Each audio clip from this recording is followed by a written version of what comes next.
Do you want more? More time, more balance, more love, more sex, more money, more real, and less bullshit? This is the Women Wanting More podcast with Dr. Karen Osborne. Real life, real stories, plus real tips to get you more of what you want.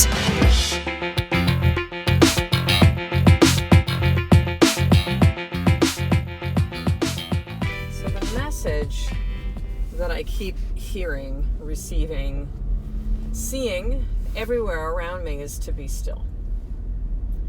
I spoke into this with a Facebook post that I wrote recently about how about we have a to-be list instead of just a to-do, right? There is just so much credence, so much sexiness around, look at all the things that I do, right? Or look at my titles, or look at my roles that I play. And there is very, very little that's seen in actually being and becoming and stillness.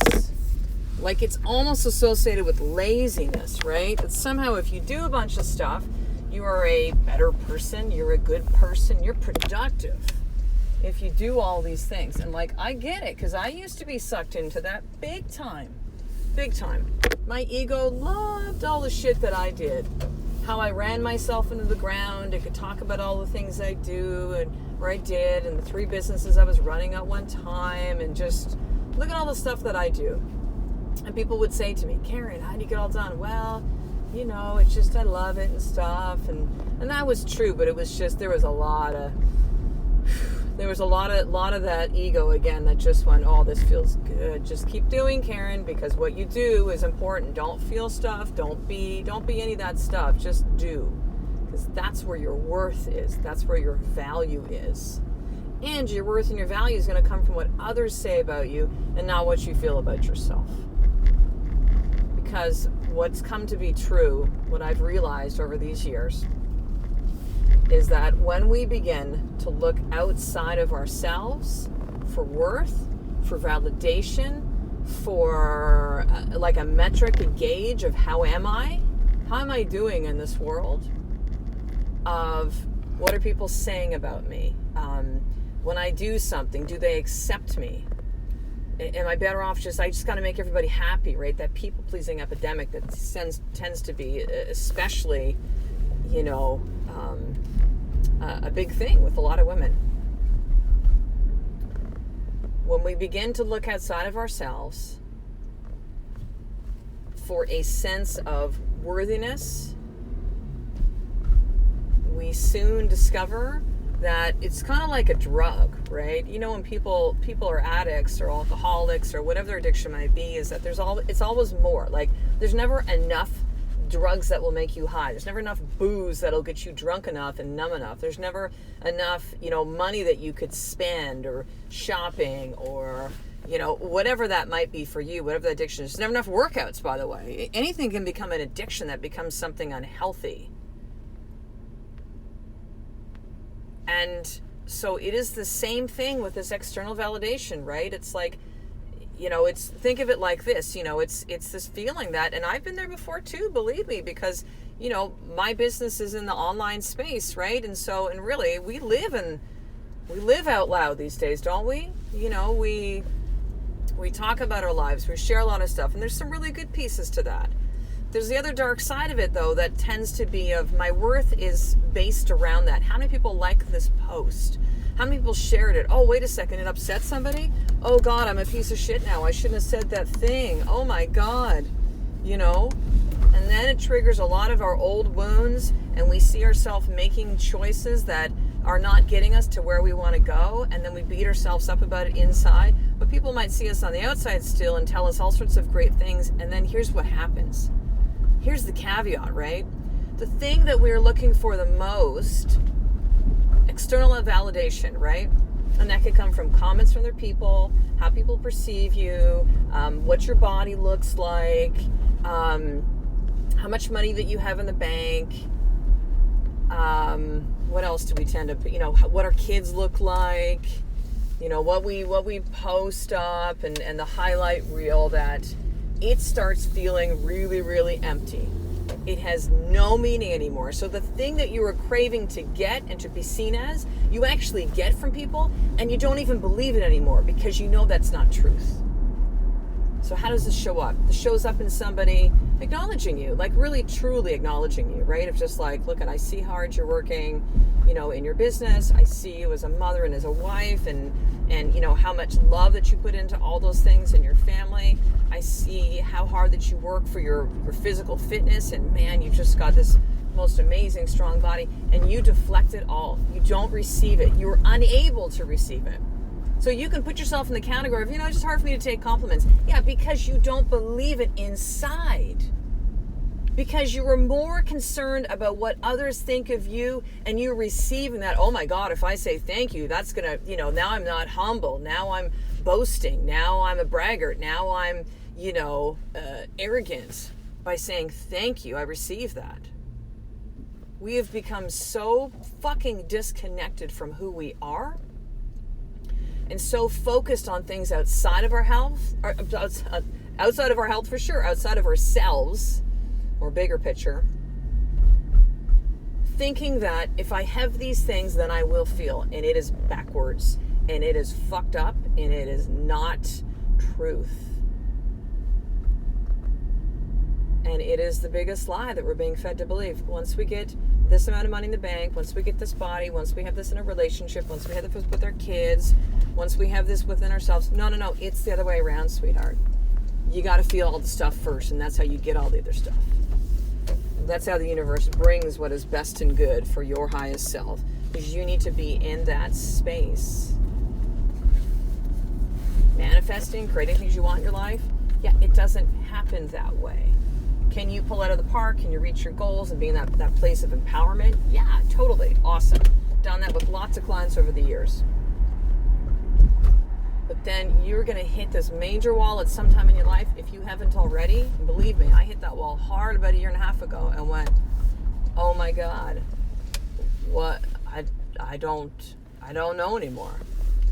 I literally stepped away from business and was hit with such a midlife crisis / spiritual awakening, what I used to call a breakdown. Really, breakdown to breakthrough, right? All sorts of shifts and upheaval in my life. Who am I now? Who am I really? And have gone through this massive process of healing and remembering who I am. Also knowing that big picture is I'm being called to go through this and through this initiation, so I can voice it to you. I can share it to you. And my experience is not just mine. We all have these moments, and you have these choices. Be still in it. Be still in this process. Please stop doing more stuff. You don't need to do anymore. You need to be still. There's so much power in stillness. There's so much power in being, in becoming, in stillness, in true reflection. Now, here's what happens when you start to have stillness practices in your life, whether it be meditation, which, by the way, you should all be oh my gosh, you need to be meditating. There's no excuses anymore, right? There's a gajillion apps. You can use a device like Muse. I love Muse, which is called MUSE. You just go to choosemuse.com. It's a device that basically works like biofeedback.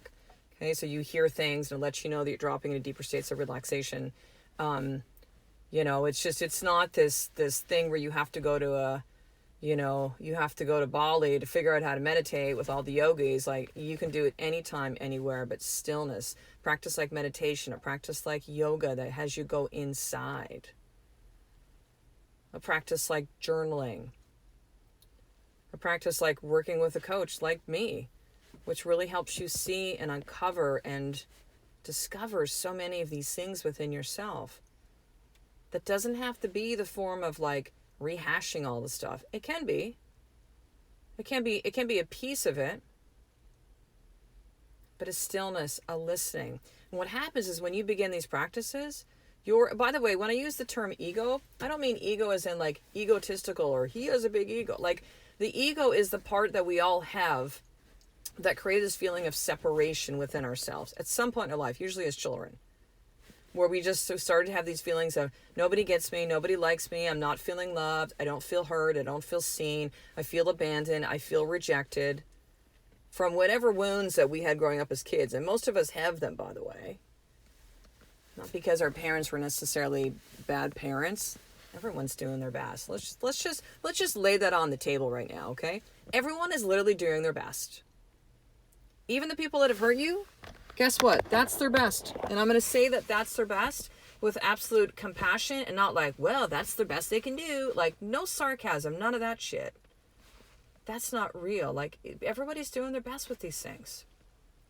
And so we created this false image of ourselves, the people pleaser, the perfect identity, the, whatever that role is, the perfect wife, the perfect mother, the perfect person in business. I'm the person that says, I create identity, which was essentially like, fuck you, I don't care, like became tough girl. Let me create this massive wall, okay, around me, which I'm going to show you little pieces of me. It's going to be a very controlled vulnerability. I'm not divulging all of it. And by the way, I think that's absolutely fine. You don't have to show everything of you. You get to decide what you share, right? If you share, who you share with. Your journey, your life, you are sacred. Don't feel you have to lay all the cards out on the table, but it was a very controlling kind of way of showing me. So I created the self of me, which is, again, the tough girl. Now, that was really what I truly felt. It wasn't like I didn't feel that way. But then what happened when I hit this wall about 1.5 years ago was just like, wow, is this really who I am? Because it doesn't feel like me anymore. And it's terrifying. Because your ego will go, no. See, people are this way. People are that way. Like, they've hurt you. You should be mad. You should hold on to that grudge. Yeah, let me hear, remember this, remember that.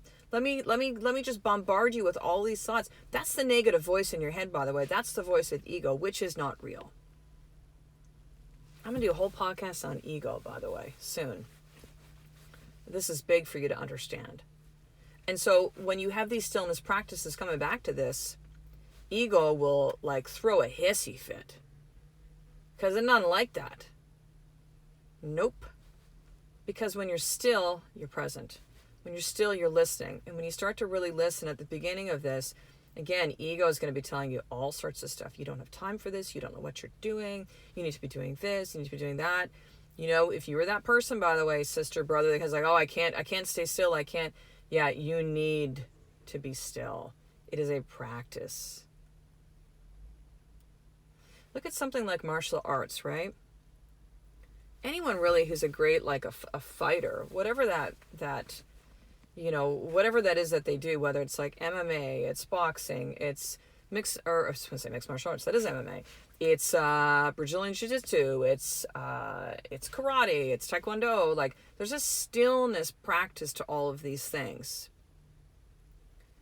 That it doesn't happen in all the doing, right? Even just take a look at getting your body physically fit. You know that having proper sleep, proper recovery days, the food you put into your body, the water that you take in, right? All of those things are like stillness practices, if you will, right? That's all part of it. That, you know, the muscles build in the stillness, the muscles build in the rest and the recovery. It's not all in the doing, it's in the stillness, it's in the being. Be still, be still. So here's my more tip for you today. Well, again, if you choose, I would say, I want you to. You can choose this. This is your life. It's not up to me. I'm just the messenger. That's it. But here's what I'm going to encourage and invite you to do.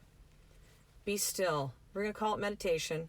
Whatever hang-ups you may or may not have, if you haven't meditated or you've tried to or it doesn't work for me, 5 minutes a day over the next 7 days. 5 minutes. You're still. Okay, what does stillness look like? It means you don't move. It means you sit your ass down on the floor or on your bed. Okay, lie down if you want to. It doesn't matter.